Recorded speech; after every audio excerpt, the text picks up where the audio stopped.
মধুবন হাবিত প্ৰখৰ গৰম হোৱাৰ বাবে হাবিৰ কিছু চৰাই গৰমৰ পৰা বাচিবলৈ গছৰ তলত বহি আছিল। এইবাৰ ইমান গৰম হৈ আছে কিয়? আগতেতো ইমান গৰম হোৱা নাছিল।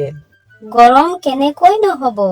আজিকালি মানুহে হাবিৰ সকলো গছ-গছনি কাটি চাফা কৰি আছে। গছ-গছনি কমি যোৱাৰ বাবে ভালদৰে বৰষুণ হোৱা নাই আৰু দিনক দিনে গৰমো বাঢ়ি আছে। কালি আমাৰো যেনেকৈ গৰম লাগি আছে, মানুহৰতো তেনেকৈ গৰম লাগি আছে। তেওঁলোকে কেনেকৈ গৰম সহ্য কৰি আছে? কি কম, কেনেকৈ সহ্য কৰি আছে? বলা আমি মানুহৰ গাঁৱত গৈ চাই আহো। হয় কালি, তুমি ঠিকেই কৈছা। আমি গৈ চাই আহো মানুহৰ গাঁও। ব'লা আমি এতিয়াই গৈ মানুহৰ গাঁও চাই আহো। হয়, আহা। তাৰ পিছত সকলো বন্ধু মিলি মানুহৰ গাঁও চাবলৈ উৰা মাৰিলে। ৰাজু, টিকি, সাৱধানে থাকিবা। ইয়াত মানুহ একেবাৰে ভাল নহয়। আৰু ইয়াত থকা সৰু সৰু ল'ৰাবোৰ দুষ্ট। সেইবোৰে আমি চৰাইক দেখিলে শিলগুটি দলিয়াই দিব। গম পাইছা? হয় হয়, মই চাৰিওফালে চকু ৰাখিছো। কালি তই যা, মানুহৰ ঘৰ চাই আহ। সেইবোৰে ঘৰত কি কৰে? হয়, গৈ আছো। এনেকুৱা কৈ কালিয়ে উৰা মাৰিলে আৰু গৈ মানুহৰ ঘৰ পালে। অহ, বাহিৰত কিমান গৰম। ভাল হৈছে মই মোৰ ঘৰত এচি লগাই থৈছো, নহলে মই গৰমত ঘৰত থাকিব নোৱাৰিলোহেঁতেন। সেই ঘৰত এচি থকাৰ কাৰণে ঘৰটো একেবাৰে ঠাণ্ডা আছিল। কালিক সেই ঘৰ বহু ভাল লাগিল। এইবোৰেতো এচি লগাই একেবাৰে আৰামত আছে। এইবিলাকৰতো গৰম নালাগে। যি কি নহওক, কিছু সময় ইয়াত বহি থাকো, পিছত গৈ টিকিক বিচাৰিম। কালি ক'ত গ'ল? কেতিয়াবা গ'ল, এতিয়ালৈকে নাহে কিয়? ৰাজু, কালিৰ কিবা অসুবিধাটো হোৱা নাই? নহয়, কি অসুবিধা হ'ব? আৰু কিছু সময় অপেক্ষা কৰা, সি আহিব। ৰাজু, তুমিতো জানা, কালি যাওঁতে কৈ গৈছে যে মানুহ একেবাৰে ভাল নহয়। সেইবাবে ময়ো ভয় খাই আছো।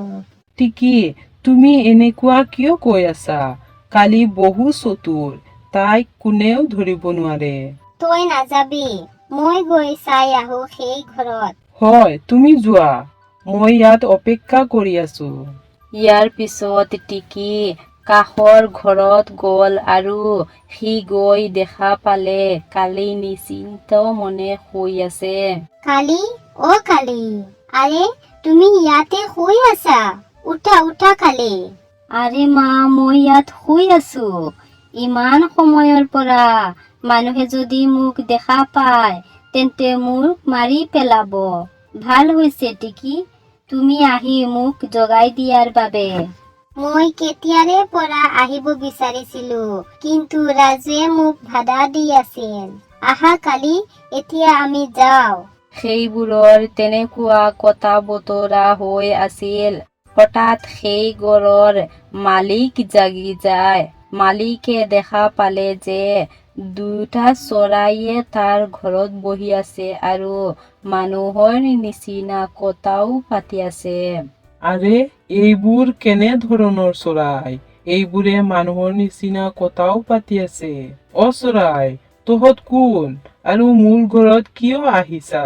আমাক নামাৰিবা, মানুহ বাই, আমি এতিয়াই গৈ আছো। আৰে চৰাই, তোমালোকে মোক ভয় নকৰিবা। মই তোমালোকক একো আঘাত নিদিও। কোৱা, কিয় আহিছা? যদি কিবা কাম আছে, কোৱা, মই তোমালোকক সহায় কৰিম। ভাই, তুমি অলপ আগতে এচিৰ কথা কৈ আছিলা। এই এচি কি? এই এচিয়ে ঘৰ কেনেকৈ ঠাণ্ডা কৰে?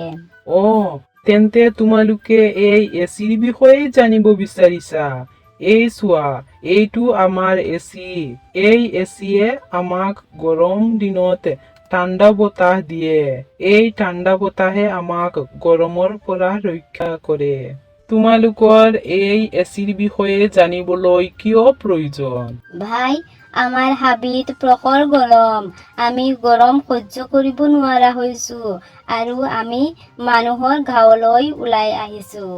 হাবিত ইমান গৰম, এইটো কেনেকৈ সম্ভৱ? হাবিত বেছি গছ থাকে, তাততো ঠাণ্ডা হ'ব লাগে। মনুষ্য ভাই, তুমি ঠিকেই কৈছা, কিন্তু বহু বছৰৰ পৰা কিছু দুষ্ট মানুহে হাবিৰ সকলো গছ-গছনি কাটি চাফা কৰি আছে। যিখিনি গছ বাকী আছে সেইবোৰে পানী নাপাই পাত খহি পৰি আছে। হয়, তুমি ঠিকেই কৈছা। এতিয়া কোৱা, মই তোমালোকক কেনেকৈ সহায় কৰিব পাৰো? ভাই, তুমি আমাকো এচি দিয়া না। আমি এচি হাবিত লগাই শান্তিৰে থাকিম। তেনেকুৱা কথা। হ'ব, ঠিকে আছে। তোমালোক এতিয়া যোৱা আৰু কালি আহিবা। মই তোমালোকৰ কাৰণে এটা বেটাৰী এচি লৈ আহিম। তোমালোকে কালি আহি সেইটো লৈ যাবা। হ'ব, ঠিকে আছে ভাই। তাৰ পিছত দুয়ো চৰাই গুচি গল। তেনেকুৱা দিন যায়। পিছদিনা ৰাতিপুৱা চৰাইসকল আনন্দিত হৈ মানুহৰ গাঁৱত আহিল। এই নিয়া তোমালোকৰ এচি, আৰু গৈ শান্তিৰে থাকা। ধন্যবাদ, ধন্যবাদ মনুষ্য ভাই। তাৰ পিছত চৰাইবোৰে এচি লৈ হাবিলৈ গল আৰু হাবিত এখন পুৰণা মাটিৰ ঘৰত এচিটো লগাই দিলে আৰু সেই ঘৰত বহিল। আৰে বাহ, কি ঠাণ্ডা ঠাণ্ডা বতাহ আহি আছে।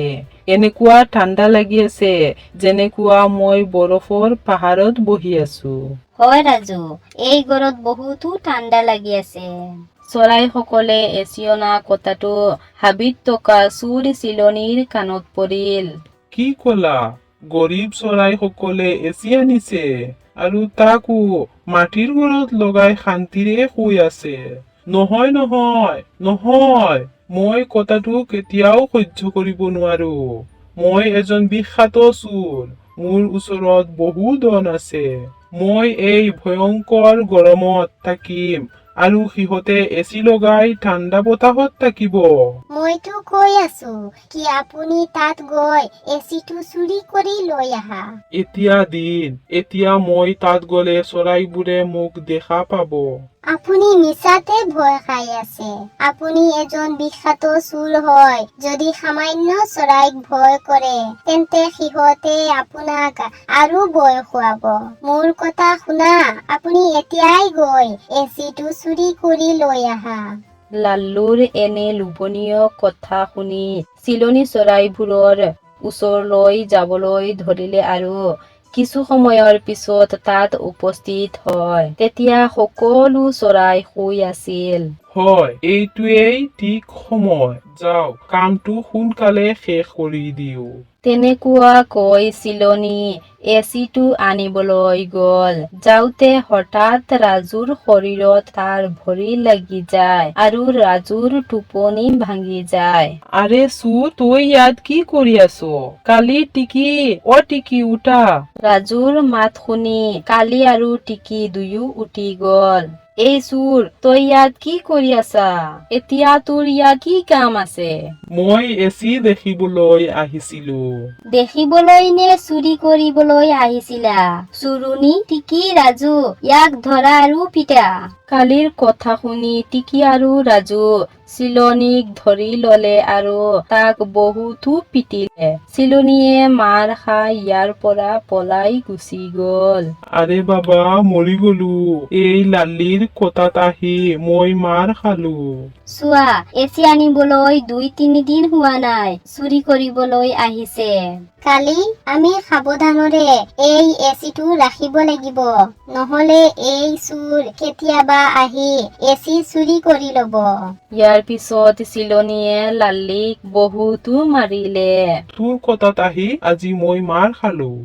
বন্ধুগণ, ভিডিঅ'টো চাই ভাল লাগিলে কমেন্ট কৰি জনাব আৰু এনেকুৱা ভিডিঅ' চাবলৈ চেনেলটো সাবস্ক্ৰাইব কৰক। Thank U.